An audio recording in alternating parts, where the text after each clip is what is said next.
Hi everybody, it's Lucas Welsh here, and today I'm doing my first ever sort of mini instructional video, little tips and tricks if you will.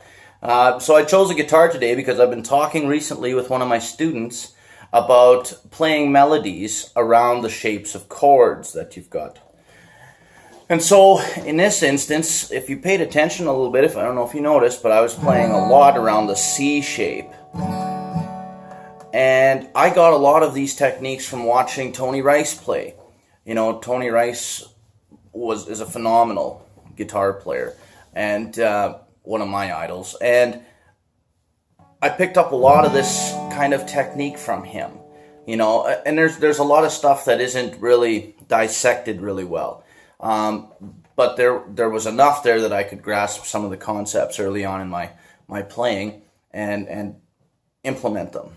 So we were talking in lesson about taking these shapes and playing the notes of them, you know, along with the notes of the scale to make the melody work.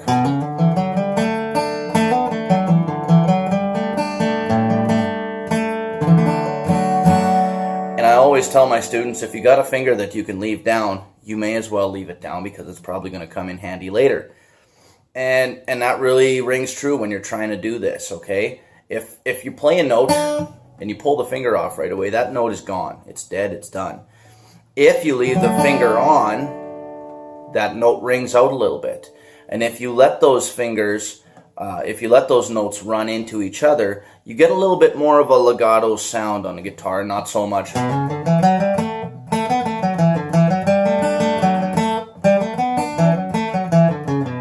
You know, not so much staccato as we would call that, you know. So you get a little bit more of a legato sound if you let the fingers stay down and let those notes ring in to each other.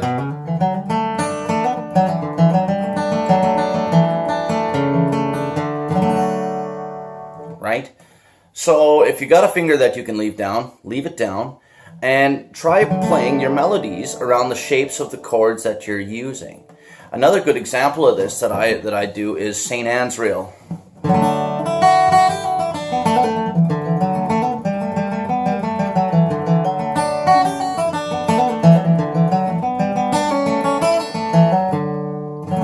Mostly around the C shape. I do change there to that F shape, would be the G chord.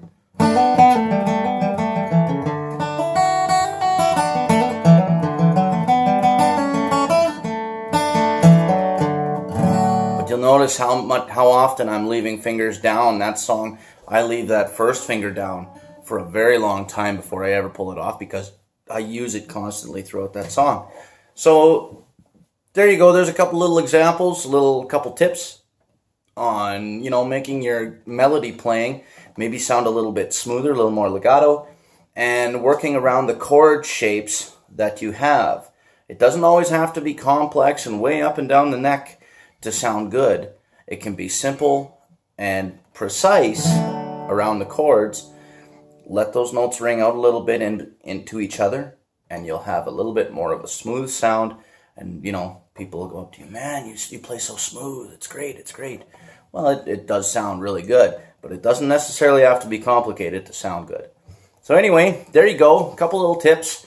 And if you're interested, you can check me out on Facebook and YouTube. I have a website, lucaswelshmusic.com.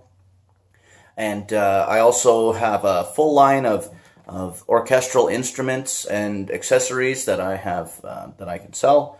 And so all your violin family needs, I can fulfill those. Not into the guitars, mandolins, banjos as of yet, but, you know, hopefully one day. All right. Thank you.